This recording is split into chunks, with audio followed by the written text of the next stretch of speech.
नमस्कार, मैं हूं निकिता और आप देख रहे हैं सत्यहिंदी.com।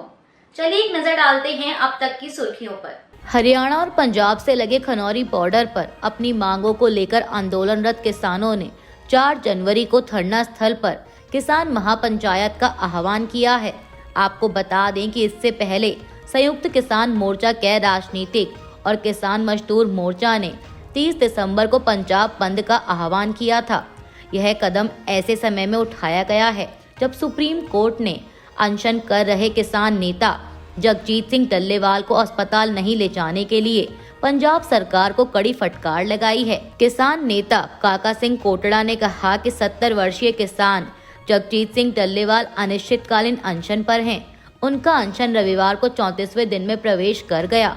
उन्होंने बताया कि हम 4 जनवरी को खनौरी में एक बड़ी किसान महापंचायत करेंगे जिसमें विभिन्न राज्यों के किसान शामिल होंगे। आमरण अनशन पर बैठे किसान नेता जगजीत सिंह डल्लेवाल ने एक वीडियो संदेश जारी किया है जिसमें उन्होंने कहा है कि मैं अनशन पर बैठा हूं। सुप्रीम कोर्ट में यह रिपोर्ट किसने दी और यह भ्रांति किसने फैलाई कि मुझे बंधक बनाकर रखा गया है? ऐसी बात कहां से सामने आई? उन्होंने कहा कि इस देश के 7 लाख किसान कर्ज के कारण आत्महत्या कर चुके हैं। किसानों को बचाना जरूरी है, इसीलिए मैं यहाँ बैठा हूँ। मैं किसी के दबाव में नहीं हूँ।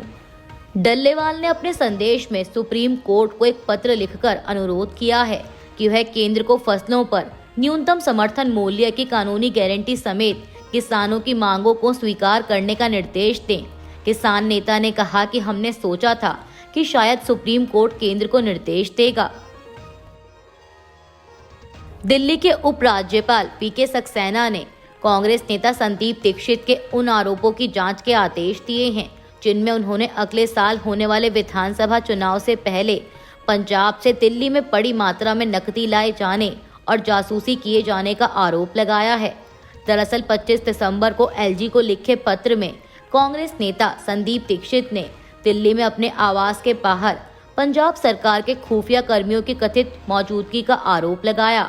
उन्होंने आरोप लगाया कि इन कर्मियों से जुड़े आधिकारिक वाहन अक्सर उनके घर के बाहर देखे जाते थे जो निगरानी और धमकी का संकेत देते हैं।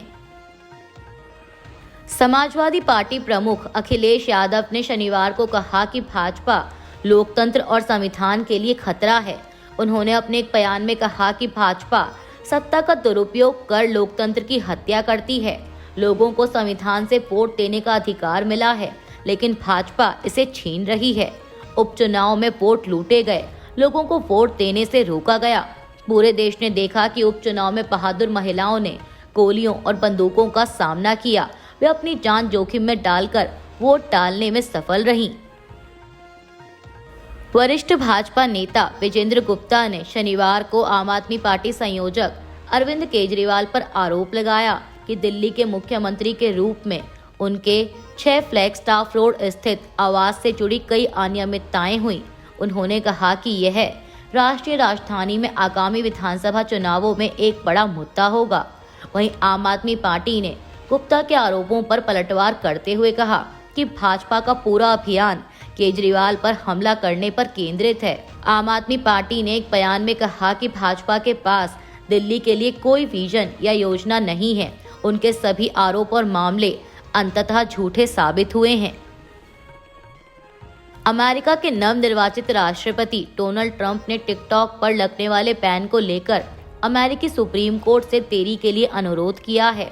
ट्रंप के वकील ने अदालत में शुक्रवार को एक कानूनी याचिका दाखिल की जिसमें कहा गया कि ट्रंप टिकटॉक पर बैन लगाने का विरोध करते हैं और अपने पदभार ग्रहण करने के बाद राजनीतिक माध्यमों से इस मुद्दे का हल करना चाहते हैं।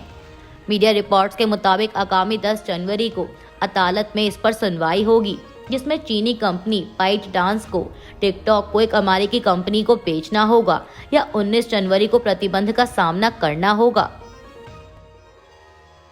दक्षिण कोरिया के मुआन अंतर्राष्ट्रीय एयरपोर्ट पर रविवार को लैंडिंग के वक्त एक विमान दुर्घटना का शिकार हो गया। इस विमान में 181 लोग सवार थे जिसमें 175 यात्री और चालक दल के 6 सदस्य शामिल थे। दक्षिण कोरिया के अग्निशमन विभाग के मुताबिक इस हादसे में कम से कम 85 लोगों की मौत हुई है।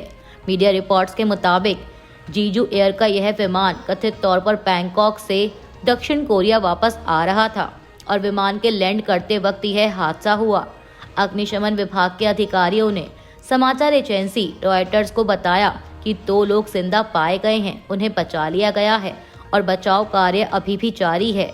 विभाग ने बताया कि दमकल की 32 गाड़ियों और 80 कर्मियों को घटनास्थल पर भेजा गया है।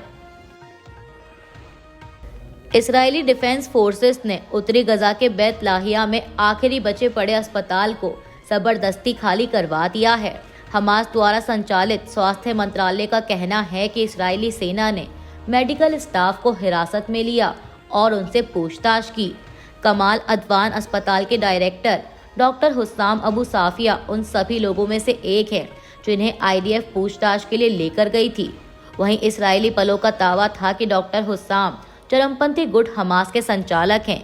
इजरायली सेना ने दावा किया है कि अस्पताल हमास के चरमपंथियों का गढ़ था, इसलिए वहां पर कार्रवाई की गई।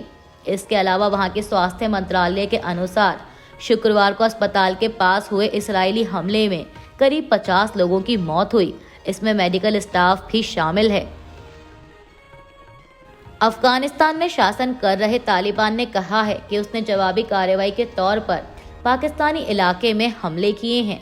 उसने दावा किया कि इस हमले में पाकिस्तानी अर्धसैनिक बल का कम से कम 1 सैनिक मारा गया है और 7 घायल हो गए हैं।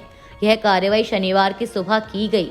आपको बता दें कि अफगानिस्तान के शहर खोस्त में हजारों लोग पाकिस्तान के खिलाफ प्रदर्शन करते दिखे।